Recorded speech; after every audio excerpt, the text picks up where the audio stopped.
이 시간 주신 하나님 말씀 사도행전 19장 1절에서 7절 말씀드리겠습니다. 사도행전 19장 1절에서 7절 말씀입니다. 아볼로가 고린도에 있을 때 바울이 윗지방으로 다녀 에베소에 와서 어떤 제자들을 만나 이르되 너희가 믿을 때 성령을 받았느냐? 이르되 아니라 우리는 성령이 계신도 듣지 못하였노라. 바울이 이르되 그러면 너희가 무슨 세례를 받았느냐? 대답하되 요한의 세례이라. 바울이 이르되 요한이 회개의 세례를 베푸며 백성들에게 말하되 내 뒤에 오시는 이를 믿으라 하였으니 이는 곧 예수라 하거늘 그들이 듣고 주 예수의 이름으로 세례를 받으니 바울이 그들에게 안수하며 성령이 그들에게 임하심으로 방언도 하고 예언도 하니 모두 12사람 중 되리라. 아멘. 우리 찬양하겠습니다.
예수님의 제자 중에 가장 용감한 제자를 기억하십니까?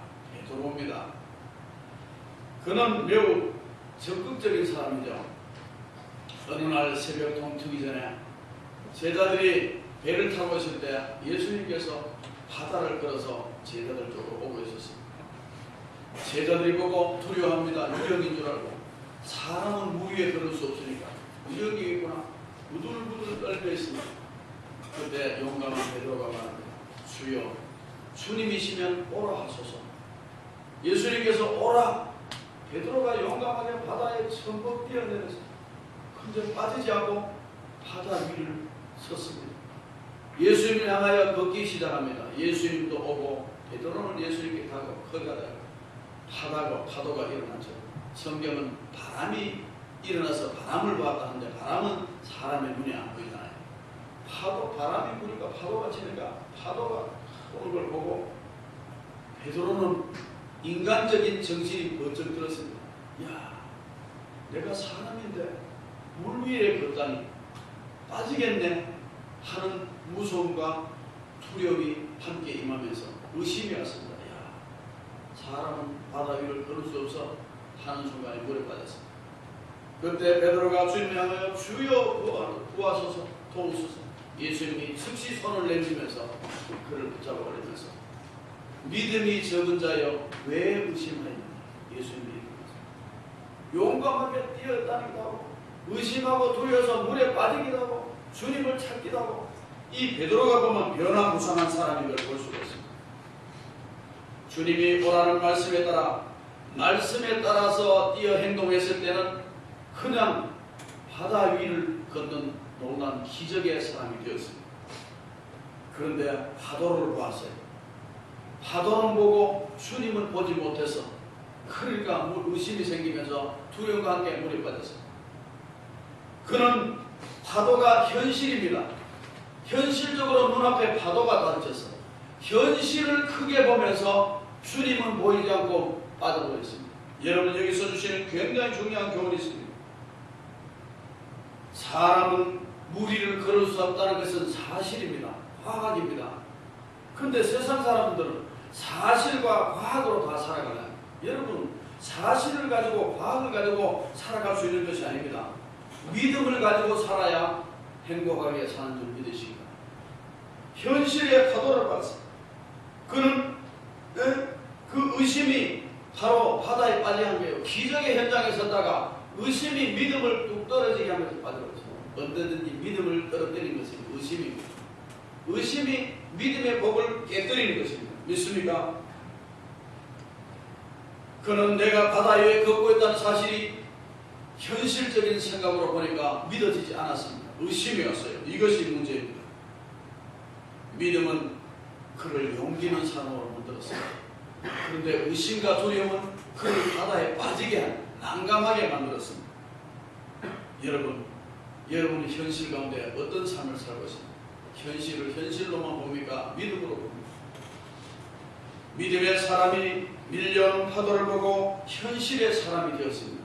정신을 차리고 보니까 현실적인 사람이 되네. 의심은 바로 믿음을 무너뜨리는 것입니다. 마태복음 14장 30절 이하 말씀에 보면 바람을 보고 무서워 빠져가는지라 소리질러 이르되 주여 나를 구원하소서하니 예수께서 즉시 손을 내밀어 그를 붙잡으시며 이르시되 믿음이 작은 자여 왜 의심하냐. 믿음이 작다, 의심한다, 두려움한다. 두려움이 많다는 것은 믿음이 작다고 주님은 말씀합니다. 여러분, 주님께 믿음이 적은 자로 칭찬받는 자가 되지 말고 믿음이 좋은 자로 칭찬받는 자가 다 되시기를 주의 이름으로 축원합니다. 사랑하는 여러분 앞에는 현재 어떤 파도가 보입니까? 주님이 여러분 앞에 보이십니까? 파도만 보입니까? 그렇다면 여러분은 파도를 너무 크게 보고 있지 않는가를 생각해 보시기 바랍니다. 베드로는 용감하지만 변덕도 많이 부렸습니다. 실수도 적극적으로 잘하고 사고도 적극적으로 잘 쳐서 베드로입니다. 베드로는 예수님을 따라다니면서 또한 큰 소리 치던 사람이죠.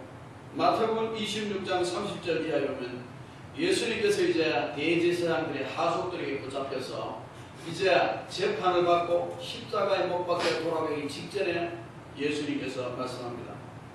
오늘 밤에 내가 붙잡혀갈 것인데 오늘 밤에 목차를 치리니 양들이 다 흩어질 것이다. 이런 말씀이었어요. 그러니까 베드로가 적극적으로 말합니다. 주여, 모두 주를 버릴지라도 나는 결코 주를 버리지 않겠나이다. 다 배신하더라도 나는 절대 배신 안 하겠습니다. 베드로가 이렇게 적극적으로 말하는 사람. 그런데 그날 밤에 정말 예수님이 붙잡혀갔어요. 그런데 베드로는 멀찍이 따라갑니다. 예수님이 저 앞에 붙잡혀갔는데 멀찍이 따라갑니다. 베드로가 멀찍이 따라가는데 옆에 있던 사람 말합니다. 니도 저 예수라는 자와 함께 있었지 않느냐? 아유, 나는 아니라고. 또 가다가 어떤 사람이 묻습니다. 니도 갈릴리 사람 아니냐? 아, 아니다. 부인합니다. 예수님과 관계에 상관이 없다고 부인합니다. 마지막으로 세 번째로 어떤 계집아이가 묻습니다. 너도 그 당이다. 한물이다. 그럴 때 그는 저주하면서 예수님을 부인했습니다. 한무리가 아니라는 것을 입증하기 위한 거짓으로 저주면서 부인했죠. 3번 부인했어요. 그럴 때 예수님이 하신 말처럼 닭이 3번 울었어요. 베드로가 그 닭 우는 소리를 듣고 회개하지 않습니다. 주님의 말씀 들어요. 큰 소리 쳤는데 이렇게 주님을 부인했네. 내가 이 모양밖에 안 되냐. 울며 회개했습니다.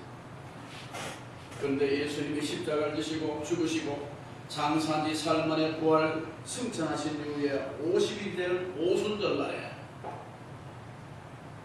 마가 요한의 다락방에서 예수님이 말씀한 것처럼 그들은